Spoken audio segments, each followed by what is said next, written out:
چیزیں ہیں آگے اللہ تعالیٰ فرماتا ہے سوف یؤتی اللہ المؤمنین اجرا عظیما، ان قریب اللہ مسلمانوں کو بڑا ثواب دے گا، ایمان والوں کو بڑا ثواب دے۔ اب یہ اس پارے کی آخری آیت میں تلاوت کر رہا ہوں، 5ویں پارے کی، ما یفعل اللہ بعذابکم ان شکرتم وآمنتم۔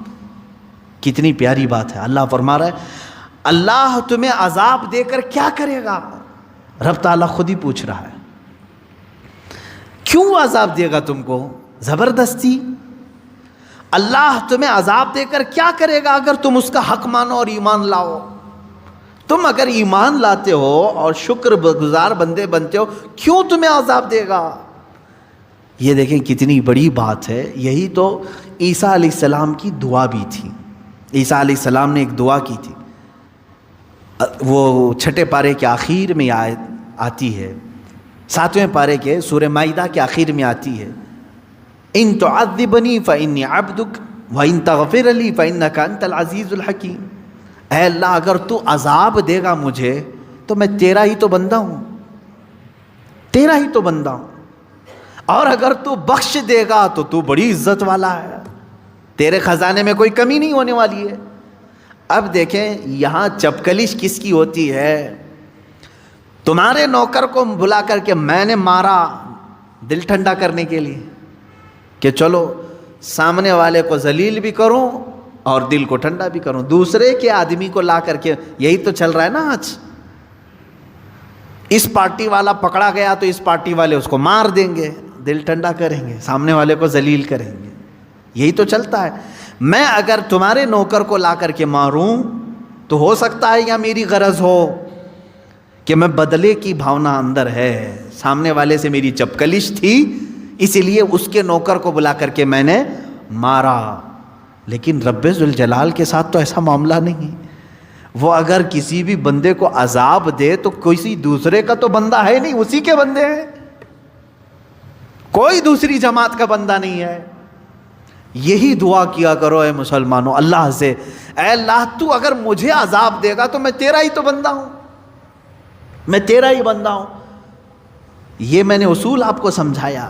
یہاں سے مجھے ایک بات یاد آتی ہے، صحابی کا عقیدہ دیکھیں، اللہ رب العزت کسی پر بھی عذاب نہیں دینا چاہتا، بلکہ وہ قیامت کے دن تو فرمایا اللہ کے حبیب صلی اللہ علیہ وسلم نے چھوٹے چھوٹے بہانے دیکھے جاتے ہیں بخشنے کے، چھوٹے چھوٹے بہانے دیکھے جاتے ہیں، یہاں تک کہ فرمایا حدیث پاک میں ہے ایک شخص کو فرشتے گھسیٹتے ہوئے لے جا رہے تھے، رب تعالیٰ نے فرمایا روک دو اس کو، اس کی کوئی نیکیاں نہیں ہیں، کہا کچھ بھی نہیں ہے مولا اس کے پاس، گناہ بھاری ہو گئے ہیں اس کے۔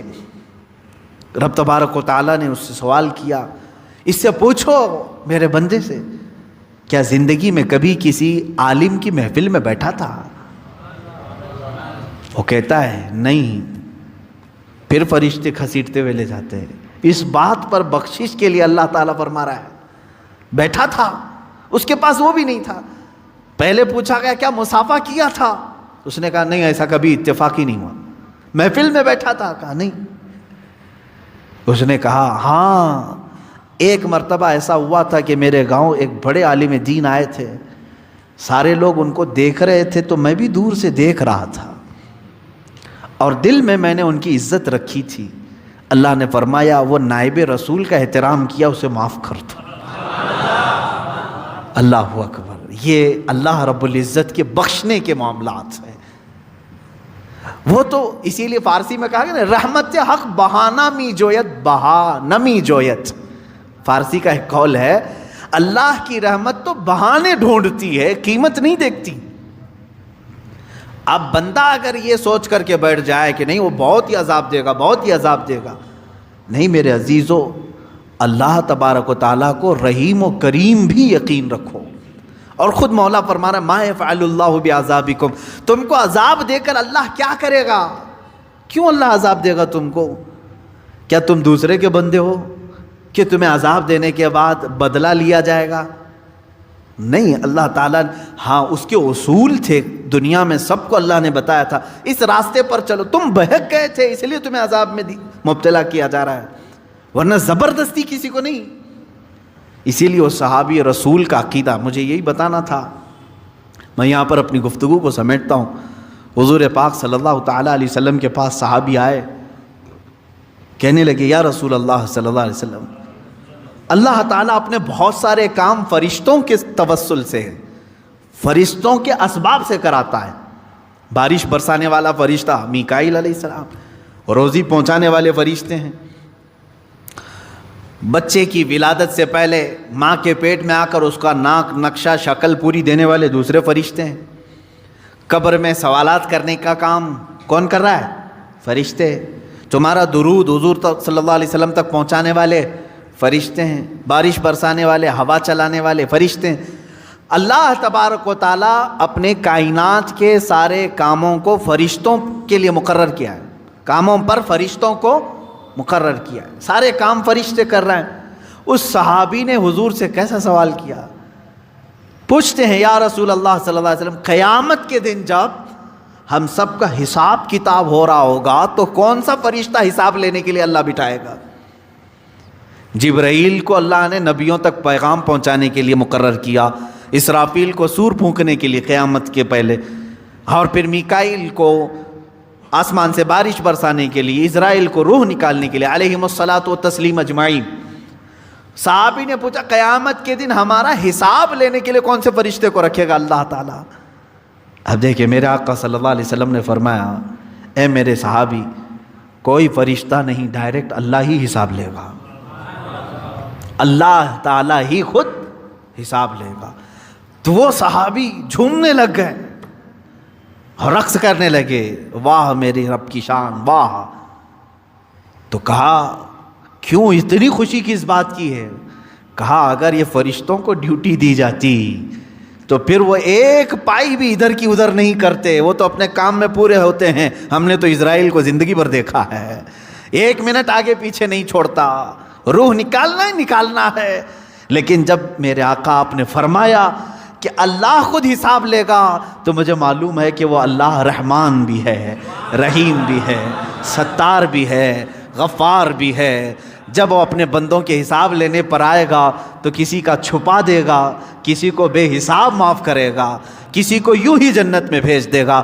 جب آپ نے فرما دیا تو میرا یقین بڑھ گیا کہ میرے بھی بخشش کی امید مجھے لگ گئی، قیامت کے دن میرے بھی بخشش کی مجھے امید لگ گئی۔ یہ امید صحابہ کی جو تھی وہی رکھو اپنے رب سے، ہم جیسوں کی بھی بخشش ہو جائے گی۔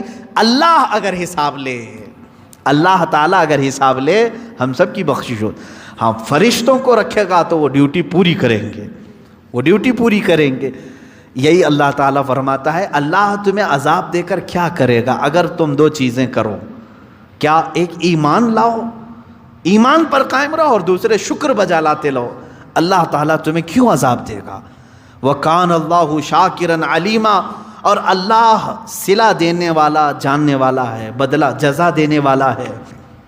یہاں شکر کا لفظ آیا ہے، جو بندہ شکر نہیں کرتا وہی سب سے زیادہ عذاب میں گرفتار ہوتا ہے۔ دیکھیں حضور صلی اللہ علیہ وسلم نے فرمایا قیامت کے دن معراج کے سفر میں نے جہنم میں سب سے زیادہ عورتوں کو دیکھا۔ صحابیات کے پاس حضور فرما رہے ہیں کیوں؟ حضور سے پوچھا کیوں عورتیں زیادہ تھیں؟ حضور فرماتے ہن یکفرن العشیر، اس لیے کہ وہ اپنے مردوں کی ناشکری بہت کرتی تھیں۔ ناشکری ایک ایسی چیز ہے جو دوزخ میں لے جاتی ہے، عذاب میں گرفتار کرتی ہے۔ یہ چیزیں بندوں کے اندر بہت آتی ہیں۔ اگر تم ایمان والے ہو اور شکر گزار ہو، ٹینشن مت لو، اللہ عذاب نہیں دے گا، اللہ عذاب نہیں دے گا۔ ایمان پر قائم ہے اور شکر کر رہے ہو۔ شکر یہ ہے کہ ہر بات پر تم الحمدللہ کہو۔ بیماری کے بستر پر ہو، بیماری کے بستر پر ہو، کوئی پوچھے کیسے ہوگا الحمدللہ۔ ہاں کوئی سوال کرے گا کیا یہاں پر بھی شکر کرنا، حالانکہ میں بیمار ہوں، بولوں تو کیا فرق ہے؟ میرے عزیز ہاں یہاں کس بات کا شکر کرے گا تو جانتا ہے؟ تجھے جو بیماری دیا اللہ نے وہ تیرے گناہوں کے برابر کی نہیں دیا، اس بات کا شکر کر۔ اگر تیرے گناہوں کے برابر کی بیماری دے دیتا تو ابھی بستر پر پتہ نہیں کیڑے مکوڑوں کی غذا بن چکا ہوتا۔ ظاہر سی بات ہے ہمارے گناہ بہت بلند ہیں اور بیماری جو آتی ہے وہ ہلکی ہوتی ہے۔ اس بات کا بھی بندے کو شکر بجا لانا چاہیے، الحمدللہ اے اللہ میرے جتنے برے اعمال ہیں اس کے اعتبار سے اگر تو سزا دینے پر آئے تو ایک دن بھی میرے سکون کی سانس لینا میرے لیے دشوار ہوگا. اتنی بیماری دیا تو نے، یہ بھی تیرا شکر ہے، یہ بھی تیرا شکر ہے. بلکہ ایک دانت بھی جھڑ جائے تو بزرگان دین شکر کرتے تھے، شکر کرتے تھے. کس بات پر؟ ارے دانت جھڑ جائے تو شکر. ایک بزرگ نے فرمایا ہاں اس لیے کہ جتنی دیر میں نے اللہ کی تسبیح نہیں بیان کی، غافل رہا، وہ مولا چاہتا تو میرے پورے دانت توڑ دیتا، چاہتا تو پوری زبان خراب کر دیتا، پھر بھی ایک ہی ٹوٹا ہے، اس پر بھی میں شکر کر رہا ہوں. یہ شکر کی زندگی ہے.